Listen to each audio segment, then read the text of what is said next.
लगभग 2500 वर्ष पहले प्राचीन कोलिया की भूमि पर ज्ञान एक शांत नदी की तरह बह रहा था। कोलियों के बीच एक छोटे से बाजार नगर ककरपत नगर में दीगजानु नामक एक श्रद्धालु गृहस्थ बुद्ध के पास पहुंचे।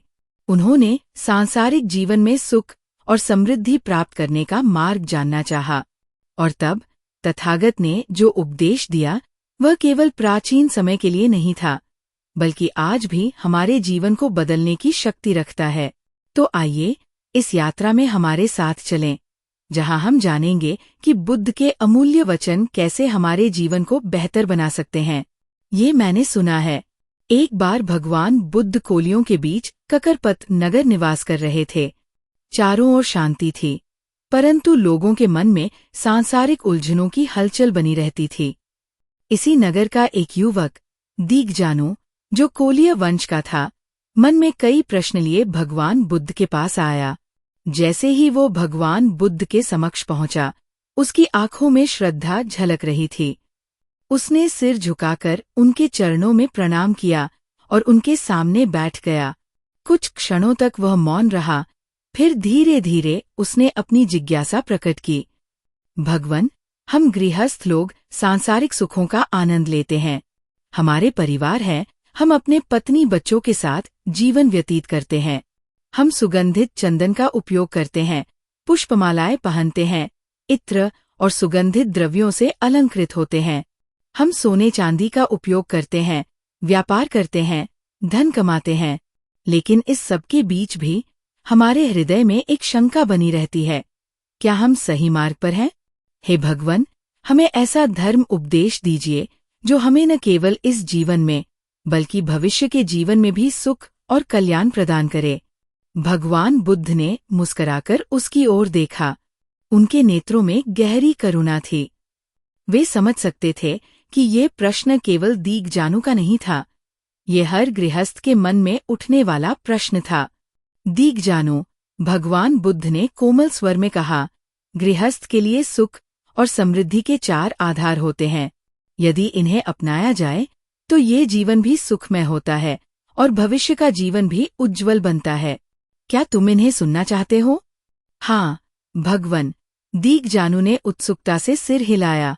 भगवान बुद्ध ने अपने करुणामय और गहरे ज्ञान से परिपूर्ण स्वर में कहा, दीगजानु, गृहस्थ के जीवन में उन्नति और सुख के 4 आधार होते हैं।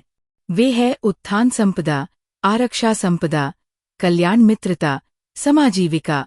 दीगजानु ने ध्यानपूर्वक सुना और जिज्ञासु भाव से पूछा, भगवन, ये उत्थान संपदा क्या होती है? भगवान बुद्ध ने उत्तर दिया, दीगजानु, ये उस व्यक्ति का गुण है जो परिश्रमी होता है, जो अपने व्यवसाय या कार्य में निपुण होता है, जो आलस्य से दूर रहता है और अपने कर्तव्यों को पूरी निष्ठा के साथ निभाता है। उन्होंने एक उदाहरण दिया। मान लो, एक किसान है। वह यदि समय पर हल न चलाए, बीज न बोए, फसल की देखभाल न करे, तो क्या उसे अन्न प्राप्त होगा? नहीं, भगवन, दीगजानु ने उत्तर दिया। फिर सोचो, वही किसान यदि समय पर खेत जोते, बीज डाले, निराई गुड़ाई करे और फसल पकने पर सावधानी से काटे, तो क्या उसे अन्न नहीं मिलेगा? निश्चित ही मिलेगा, भगवन। भगवान बुद्ध मुस्कराए। बस अपने कार्य में कुशलता, परिश्रम और लगन ही उत्थान संपदा है। दीगजानु ने पूछा, भगवन, आरक्षा संपदा का क्या अर्थ है? भगवान बुद्ध ने समझाया, जिस धन को गृहस्थ उचित परिश्रम और ईमानदारी से कमाता है, उसकी रक्षा भी करनी चाहिए, अन्यथा वह राजा, चोर, आग, बाढ़ या दुष्ट लोगों द्वारा नष्ट हो सकता है। फिर उन्होंने एक दृष्टांत दिया। मान लो, एक व्यापारी दिन-रात मेहनत कर धन अर्जित करता है, लेकिन वह उस धन को सुरक्षित नहीं रखता। क्या होगा यदि चोर उसे चुरा ले या वह इसे व्यर्थ में लुटा दे? वह निर्धन हो जाएगा, भगवन, दीगजानु ने उत्तर दिया। इसीलिए जो व्यक्ति समझदारी से अपने धन की रक्षा करता है, वही सुखी होता है। दीगजानु ने आगे पूछा, भगवन, कल्याण मित्रता का क्या अर्थ है? भगवान बुद्ध ने कहा, गृहस्थ को सद्गुणी, ज्ञानी और धर्मप्रायण व्यक्तियों की संगति करनी चाहिए। अच्छे मित्रों का साथ मनुष्य को ऊंचाइयों तक पहुंचा सकता है। उन्होंने एक प्रेरणादायक कथा सुनाई। एक नौजवान था जो शुरू में सज्जन लोगों की संगति करता था। वह विद्वानों से सीखता था, धर्मपरायण जीवन जीता था। लेकिन धीरे धीरे वह बुरे लोगों के साथ उठने बैठने लगा, जुआरी, मद्यपाई और चोरों के साथ। कुछ ही वर्षों में वह स्वयं एक अपराधी बन गया। दीगजानो, सोचो, यदि वह अच्छे मित्रों की संगति में रहता तो उसका जीवन कितना अलग होता। निस्संदेह, भगवन, दीगजानु ने सिर झुका लिया। इसलिए सज्जनों की संगति ही कल्याण का कारण बनती है। दीगजानु ने पूछा, भगवन, समाजीविकता क्या है? भगवान बुद्ध ने उत्तर दिया, ये संतुलित जीवन जीने की कला है, न तो अपव्यय करना, न अत्यधिक कंजूसी। उन्होंने समझाया, अगर कोई व्यक्ति कम कमाता है लेकिन खर्च अधिक करता है तो वो जल्दी ही दरिद्र हो जाएगा, और अगर कोई व्यक्ति बहुत कंजूसी करे तो वह अपने ही जीवन में आनंद नहीं ले पाएगा। बुद्धिमान व्यक्ति वही है जो अपनी आय और व्यय का संतुलन बनाए रखता है। दीगजानु ने पुनः प्रश्न किया, भगवन, यदि कोई ये चाहता है कि न केवल इस जीवन में बल्कि आने वाले जन्मों में भी उसका जीवन मंगलमय हो तो उसे क्या करना चाहिए? भगवान बुद्ध मुस्कुराए और बोले, दीगजानु, जो व्यक्ति अगले जन्म में भी सुखी रहना चाहता है उसे 4 गुणों को अपने जीवन में अपनाना चाहिए। ये गुण हैं सद्धा संपदा, शील संपदा, चाक संपदा, पा संपदा। दीगजानु ने पूछा, भगवन, ये श्रद्धा क्या है? भगवान बुद्ध ने उत्तर दिया, श्रद्धा वह विश्वास है जो मनुष्य को सही मार्ग पर चलने की प्रेरणा देता है। फिर उन्होंने विस्तार से समझाया, जिस व्यक्ति में श्रद्धा होती है वह सच्चे गुरु के मार्गदर्शन को स्वीकार करता है, वह धर्म को गहराई से समझने का प्रयास करता है। वह ये जानता है कि तथागत बुद्ध पूर्ण ज्ञान को प्राप्त कर चुके हैं, वे शुद्ध, सदाचारी और लोकविद है। जिस व्यक्ति में श्रद्धा होगी उसका मन कभी अधर्म की ओर नहीं जाएगा, और वही व्यक्ति आने वाले जीवन में भी सुखी रहेगा। दीगजानु ने पूछा, भगवन, यह शील संपदा क्या है? भगवान बुद्ध ने कहा, शील संपदा का अर्थ है शुद्ध आचरण। जो व्यक्ति हत्या नहीं करता, चोरी नहीं करता, व्यभिचार से बचता है, झूठ नहीं बोलता और मादक पदार्थों का सेवन नहीं करता, वह सच्चे सदाचार का पालन करता है। फिर उन्होंने समझाया, अगर कोई किसान खराब बीज बोए तो क्या उसे अच्छी फसल मिलेगी? नहीं, भगवन, दीगजानु ने उत्तर दिया। इसी प्रकार जो व्यक्ति अधर्म के बीज बोता है वह भविष्य में सुख की फसल नहीं काट सकता। इसलिए जो व्यक्ति अपने आचरण को शुद्ध रखता है वही अगले जन्म में भी सुखी होता है। दीगजानु ने पूछा, भगवन, दान क्यों महत्वपूर्ण है? भगवान बुद्ध ने कहा, दान देने से मन शुद्ध होता है, लोभ समाप्त होता है और व्यक्ति सच्चे आनंद को प्राप्त करता है। उन्होंने एक दृष्टांत दिया, मान लो एक तालाब है जिससे लोग पानी निकालते रहते हैं।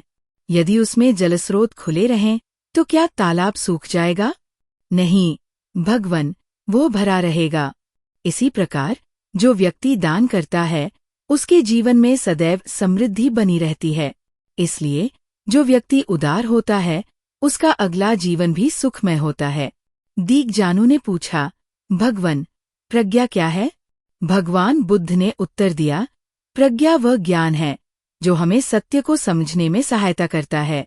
जो व्यक्ति संसार की नश्वरता को समझता है, जो जन्म और मृत्यु के चक्र को पहचानता है, जो ये जानता है कि मोह और तृष्णा ही दुख के कारण है, वह प्रज्ञावान है।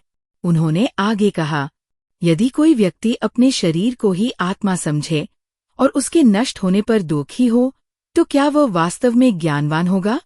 नहीं, भगवन। लेकिन जो व्यक्ति ये समझता है कि सब कुछ परिवर्तनशील है और मोह से मुक्त रहता है, वह सच्चे आनंद को प्राप्त करता है। इसलिए जो व्यक्ति प्रज्ञावान होता है वह जीवन और मृत्यु के बंधन से मुक्त होकर परम आनंद को प्राप्त करता है। भगवान बुद्ध ने अपनी वाणी को विराम देते हुए कहा, दीगजानु, ये 4 बातें न केवल इस जीवन में बल्कि भविष्य के जीवन में भी सुख और कल्याण को बढ़ाने वाली है। दीगजानु की आंखों में एक नई चमक थी।